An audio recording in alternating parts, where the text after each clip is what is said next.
සුබ දවසක්.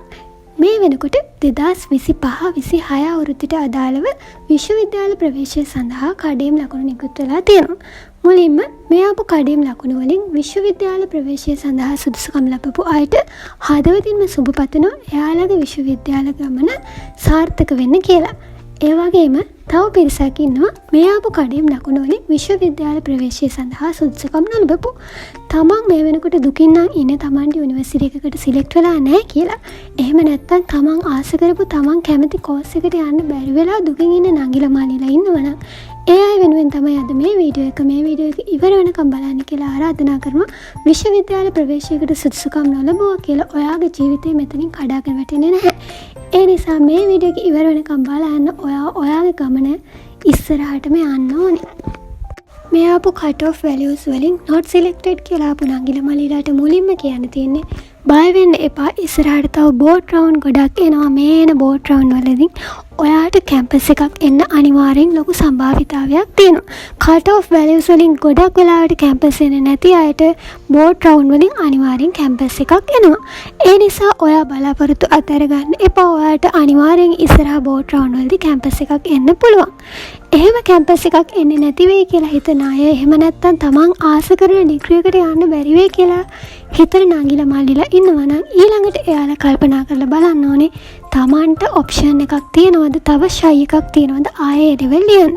මේ පාර අවුරුද්දේ එන ඒ ලෙවල් එක්සෑම් එකට තව දවස් කීපයයි තියෙන. එතකොට මේ පාර දිගටම පාඩම් කරපු කෙනෙක් ඉන්නවා නම් එයාලා අනිවාර්යෙන් තමන්ගේ හීනෙට යන්න බැරි වුණා නම් මේ පාර අනිවාර්යෙන් ඊළඟ පාරේ එක්සෑම් එක ලියන්න. එහෙම පාඩම් කරපු නැති කවුරු හරි ඉන්නවා නම් එයාලට මේ ෂයි එක ස්කිප් කරලා ඊළඟ ෂයි එකේ ඒ ලෙවල් කරනවද කියන එක අදම තීරණය කරන්න. ඒ කරලා අද ඉඳන්ම ඔයාලා ඒ වෙනුවෙන් මහන්සි වෙන්න ඕනේ. ආපහු ඒ ලෙවල් කරන්න ෂයි එකක් ඉතුරු වෙලා නැති නංගිලා මාලිලා ඉන්නවා නම් ඒ අය වෙනුවෙන් ඊළඟට තියෙන ඔප්ෂන් එක තමයි ප්‍රයිවට් කැම්පස්. හැබැයි මේ ප්‍රයිවට් කැම්පස් කියන අවස්ථාවේදී සමහර වෙලාවට ප්‍රයිවට් කැම්පස් එකට යන්න තමන්ගේ තියෙන ගෙදර ආර්ථික මට්ටම ප්‍රමාණවත් නැති වෙන්න පුළුවන්. එහෙමයි කියලා අපි දුක් වෙන්න ඕනේ නැහැ.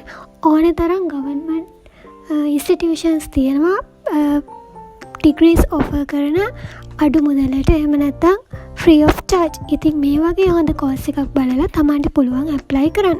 එහෙම නැත්නම් ඕපන් යුනිවර්සිටි එක වගේ තියෙනවා ඒක අඩු මුදලට. ඒ වගේම තමන්ට ජොබ් එකක් කරන ගමන් වුණත් මේ වගේ ඩිග්‍රී එකක් ඕපන් යුනිවර්සිටි එකේ වගේ කරන්න පුළුවන්. ඉතින් එයාට පුළුවන් ඊළඟට තමන් කරන්නේ මොන වගේ, තමන් කැමති මොන වගේ ඩිග්‍රී එකකටද කියලා හිතලා බලලා ඒ වගේ ඔප්ෂන් එකක් තෝරගන්න. එහෙමත් නැත්නම් ඔයාට පුළුවන් ඕනේ තරම් තියෙනවා ඒ ලෙවල් සමත් අයව කරන හොඳ ජොබ්, ඒ වගේ ජොබ් එකකට ඇප්ලයි කරන්න. ඒ කරන ගමන් තමන්ගේ ප්‍රොෆෙෂනල් ක්වොලිෆිකේෂන්ස් හදාගන්න එක. ඒ කියන්නේ තමන් ජොබ් එකකට ගියාට පස්සේ හිතන්න තමන් බැංකුවකට ගියා කියලා. ඒකේ ඉස්සරහට යන අපිට ප්‍රොෆෙෂනල් ක්වොලිෆිකේෂන්ස් ඕනේ කරනවා. එහෙම නැත්නම් අපි ප්‍රයිවට් කම්පැනි එකකට ඇප්ලයි කරා කියන්නේ ඊට පස්සේ අපිට අපේ ප්‍රොෆෙෂනල් ක්වොලිෆිකේෂන්ස් වර්ධනය කරගන්න ඕනේ. ඉතින් කෙනෙක්ට පුළුවන් මේ වගේ ජොබ් එකකට ඇප්ලයි කරලා ඒකේ ඉස්සරහට යන තමන්ගේ ප්‍රොෆෙෂනල් ලයිෆ් එක හදාගන්න පාත් එකකට එන්න වෙන්න.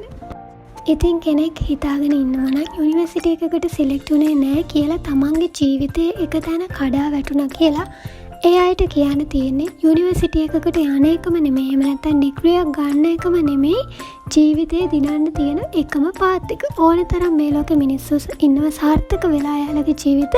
හැබැයි ගවර්න්මන්ට් යුනිවර්සිටි එකකටවත් එහෙම නැත්නම් කිසිම ඩිග්‍රී එකක් පවා නැති අය. ඉතින් තමන්ගේ එක ප්ලෑන් එකක් අසාර්ථක වුණා නම්, අපේ ප්ලෑන් A එක අසාර්ථක වුණා නම් අපි අනිවාර්යෙන් ප්ලෑන් B එකකට යන්න වෙනවා. එක දෙයක් කඩාගෙන වැටුණා කියලා අපි ජීවිතේ එක තැන නවතින්න හොඳ නැහැ. එහෙම වුණොත් තමයි අපේ ජීවිතය අපිට වරදින්නේ. ඉතින් අපිට යුනිවර්සිටි එකකට සිලෙක්ට් වෙන්න බැරි වුණා නම් ඊළඟට අපිට තියෙන ඊළඟ හොඳම ඔප්ෂන් එක තෝරාගෙන අපේ ජීවිතය අපිට ඉස්සරහට යන්න සිද්ධ වෙනවා. ඒ නිසා කවුරු හරි මානසිකව කඩාගෙන වැටිලා ඉන්නවා නම් මේ වෙලාවේ ඔයාලා දැන් තමයි හොඳටම ස්ට්‍රෝං වෙන්න ඕනේ. ඔයාලගේ ජීවිතය අද ඉඳන් ඔයාලා පටන් ගන්න ඕනේ නවතුන තැනින් ඉස්සරහට යන්න. ඒ නිසා දැන්ම දුක් වෙන්නේ නැතුව මේ ආපු කට් ඔෆ් එකෙන් ඔයාලට යුනිවර්සිටි එකක් ආවේ නැත්නම් කීටවත් ඔයාලා දුක් වෙවි ඉන්න එපා. ඔයාලට ඊළඟට තියෙන ඔප්ෂන් එක හොඳම ඔප්ෂන් එක තෝරාගෙන ඒ ඔස්සේ ඔයාලගේ ජීවිතේ ඉස්සරහට යන්න. මේ ලෝකේ සාර්ථක වෙච්ච හැම මිනිස්සෙක්ම යුනිවර්සිටි එකකට ගිහලා ඩිග්‍රියක් ගත්ත අය නෙමෙයි. ඒ වගේම යුනිවර්සිටි එකට ගිහපු හැමෝම ජීවිතේ සාර්ථක කරගෙනත් නැහැ. ඉතින් ඔයාලට ලැබුණ දේ හොඳම දේ තමයි තමන්ගේ ජීවිතේට සිද්ධ වුණේ කියලා හිතලා එතනින් නවතින්න නැතුව ඔයාලගේ ඉස්සරහ ගමන හදාගන්න. මං හිතනවා මේ වීඩියෝ එකෙන් ඔයාලට මොකක් හරි උදව්වක් වෙන්න ඇති කියලා. ඔයාලගේ හිත හදාගෙන ඔයාලා කොහොම හරි ඔයාලගේ ගමන යන්න ඕනේ. ඉතින් මගේ channel එක subscribe කරලා මාත් එක්ක දිගටම එකතු වෙන්න කියලා ආරාධනා කරනවා. ඔයාලගේ හීනවලට යන හැමෝටම පුළුවන් වෙන්න කියලා මං හදවතින්ම wish කරනවා.